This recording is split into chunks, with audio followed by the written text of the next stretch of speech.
যদি কাউকে মাদক সেবন ও বিক্রি অবস্থায় পাওয়া যায় তাহলে তাকে আইন শৃঙ্খলা বাহিনীর হাতে তুলে দেওয়া হবে। একটি বিশেষ ঘোষণা, অত্র এলাকায় মাদক দ্রব্য বিক্রয় ও সেবন সম্পূর্ণভাবে নিষিদ্ধ। যদি কাউকে মাদক সেবন ও বিক্রি অবস্থায় পাওয়া যায় তাহলে তাকে আইন শৃঙ্খলা বাহিনীর হাতে তুলে দেওয়া হবে। একটি বিশেষ ঘোষণা, অত্র এলাকায় মাদক দ্রব্য সেবন ও বিক্রয় সম্পূর্ণভাবে নিষিদ্ধ।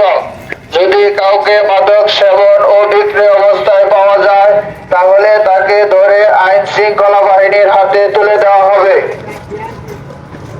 যদি কাউকে মাদক দ্রব্য